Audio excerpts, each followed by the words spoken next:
Hi, everybody. Today, I would like to talk to you about drawing faces, which we started a little bit earlier in the year. We're going to revisit that and we're going to look at it a little bit more specifically, drawing faces, and then also we're going to talk about drawing from life, drawing from what you see. So, the first thing I want to talk to you about is the drawing faces portion. When we are drawing faces, some of us might think, oh man, I'm like really bad at drawing people, or I'm really bad at drawing faces. And the reality is that there's actually some rules, some math that we can use that helps us to draw faces more accurately. And I'm going to throw in a couple things that work for the whole body too. So, one thing that I want to point out when we're drawing faces is that when we think of our eyes, a lot of times we think of them as being at the top of your face, the top feature on your face.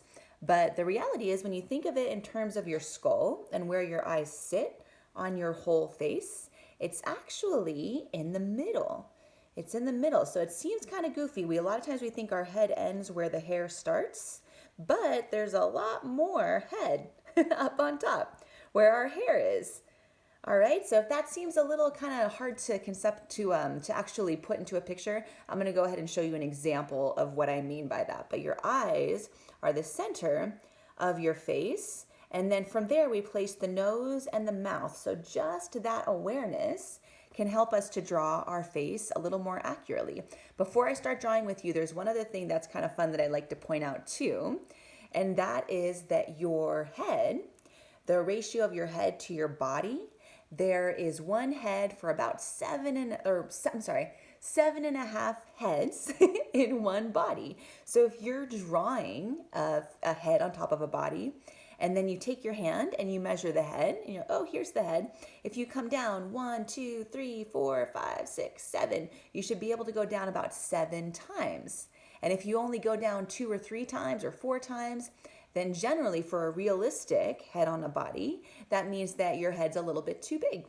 So it's just little ratios that helps us to draw more accurately. So I'm going to show you what I'm talking about. That's kind of a little information. For some of us, it helps to think of those things, but for others of us, it helps to have it actually visually drawn out for us.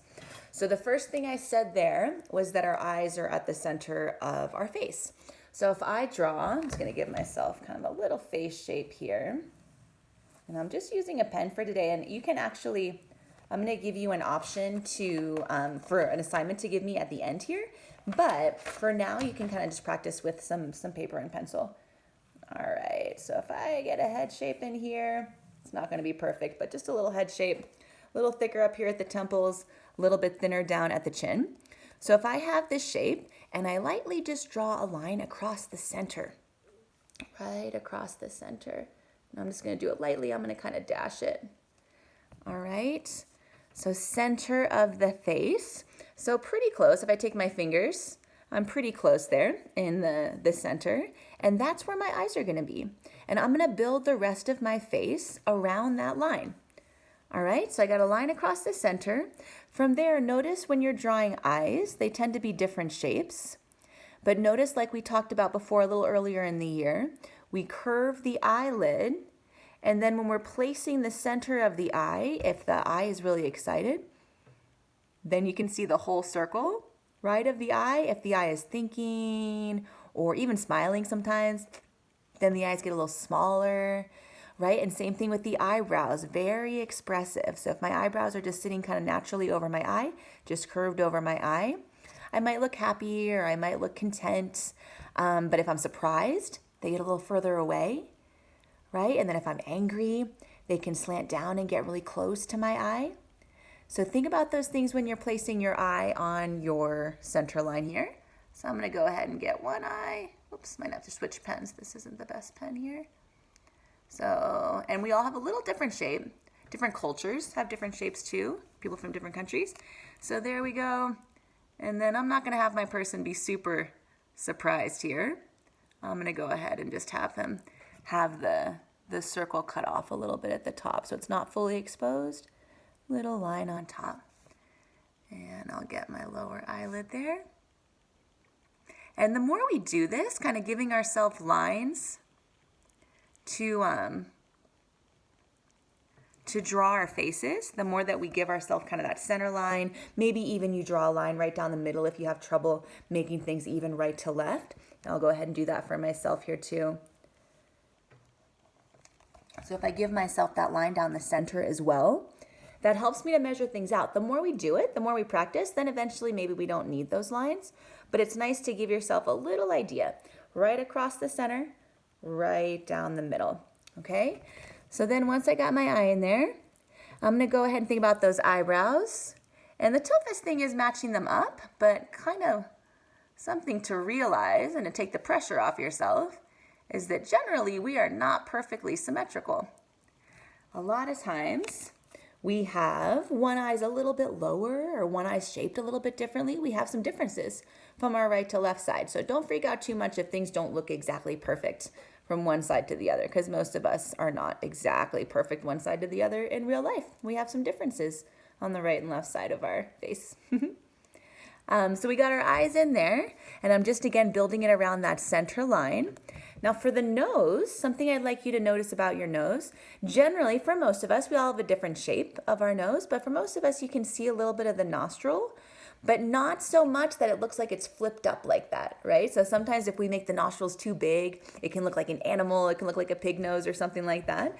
So I like to do my nostrils just like a little curved line instead of a circle. Just a little curved line.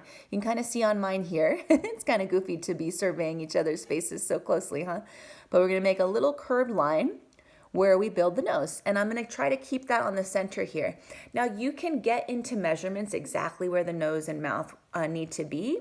But for us, we're just going to focus on having that center line. And then we want the nose and the mouth to be somewhere here in that bottom half. I'm not going to make you measure in between for the nose and the mouth.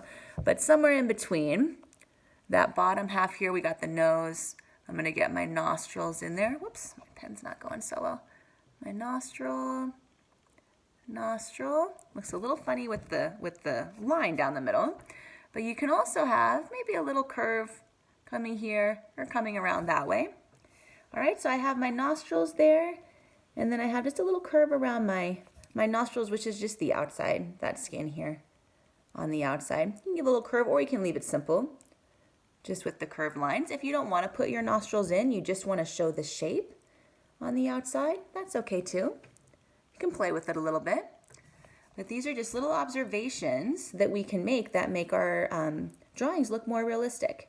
And that's what I want to focus on today. Drawing faces and drawing from life, making those observations. All right, so once we have that, we go into the mouth. If my mouth is closed, I got the line through the center, might have some curves right here. A lot of times you'll see this curve here. The funny thing about those type of lines, the lines that are in the skin, the indents in the skin, if you make them too strong, the line too strong, it can make the person look a lot older. So we have to be careful with those lines. I'm just gonna make the lips for now. I'm gonna start with that line across the center. I'm just gonna have my person be not angry, but just kind of content. Just kind of having a relaxed mouth, like that. All right, so we'll get a lip, lip over here. You know what? I'm gonna grab another pen real quick, just one moment.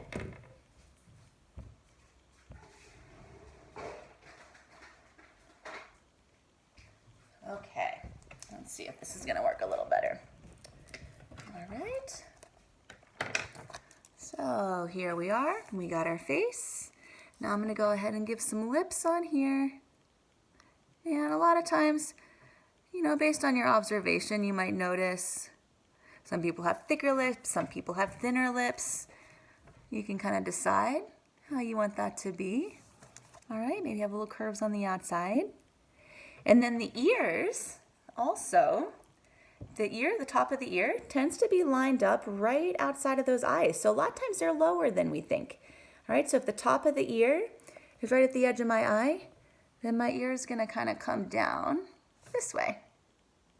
I think it's also just because I'm drawing upwards and my pen doesn't want to do that. Okay, we have our ears. I got one a little wonky, but you have your ears kind of lined up to the edge of your eye. And you can look on my face here too. Center line. All right, my eye coming to the edge of the ear. And then I got my nose and my mouth in there. And then when you place the hair, remember the hair's not going to start all the way up at the top of the head. It's going to come down a little bit in between your eyebrows and the top of your skull. So there's a little bit of hair, kind of volume, a little bit more shape right up at the top. So if I'm going to draw my hair, maybe I'll just do something like my own hair for today. I'm going to come down a little bit, and that's where my hairline is. Maybe I'll have it going back behind my ears, something like this. And coming back over here. And depending on what kind of hairdo you want to do for your person, maybe their hair is coming down, something like that. Now, a lot of times when you're doing this type of paint or drawing, and you have some kind of lines that are helping you to get the face in there, you can erase those if you don't do them in pen, right? You can erase them, and then you can start to shape things up. So when I did my shape here, I'm looking at it, I'm like, you know what? I feel like I made my chin a little bit too long, going too long on the bottom. So I'm just going to carve that out a little bit. Whoops. And I'm just working practice here, so I'm not too worried about it being perfect, but I do want to shape things up. Okay, and then I'm just going to have my chin come up a little bit more narrow there, or a little bit shorter, that is. All right. All right, so if I had this, in my pencil and I'm trying to, maybe you even have some hairs coming out over the ears. Sometimes that's kind of fun to have those hairs come out this way. If I'm drawing this in pencil, then I would go through and start to erase all of my lines, right? And I have my face. Now, if I have this face on top of a body, then I would try to gauge one head length, 2, 3, 4, 5, 6, 7. So if I have this at the top of the page, sometimes I'll do that to measure out the rest of my body. We're not going to get into the whole body this week. We're just going to focus on the face. But keep that in mind. You can measure those out, and it helps you to make your body look more accurate. If it's a small child, their head tends to be a little bit bigger compared to their shoulders and their body. So it's more like 1 to 4. So you'd have your head here, 1, 2, 3, 4, and that would be the way the ratio would look for a small body. Ratio just meaning how many heads to body length, what the numbers would be. So not all of us think in those mathematical terms, but some of us do, and it helps us to draw a little bit more realistically. All right, so I wanted to talk to you about drawing the face, and then I also want to talk about drawing from life. Faces are different. This is kind of a basic face that I'm showing you, but they're also different. So what I'd like for you to do this week, I'm going to give you 2 options. Number 1, I'd like for you to go ahead and draw a face with the rules that I put in there in your drawing. So you don't have to show me the lines, but I would like for you to either think that way or go ahead and just lightly put them in there to help you place your features. Okay, so think about drawing with the eyes at the center and then building the rest of the features around it. And then the other option I'm going to give you is to look at someone's face, like a portrait of someone's face, or even if you have a brother or sister or mom or dad that wants to sit and pose for you. And I want you to actually take the time to look at their features and start to draw from life, their face. Look at the way their eye is shaped. Look at the lines that come down from their nose and around their mouth and the way that they're shaped. And just break it down. It doesn't have to be perfect. Portraiture can be tough. So if it doesn't look like the person or if it doesn't look the way that you want to, don't be frustrated with it. This is just something that helps us to get better and better at our drawings. Okay? So those are your 2 options. Either draw a face that you make up, just given these parameters that I showed you, or go ahead and take a picture or have someone sit for you and sketch their face. All right, I'm going to have a check-in for you guys on Wednesday. If you have something ready for me to see, I'd love to see it on Wednesday. We'll have a little option to be virtual if you want to show me anything. And that's what I want to go over with you guys this week. All right, thank you. Have fun drawing. Have a good rest of your week.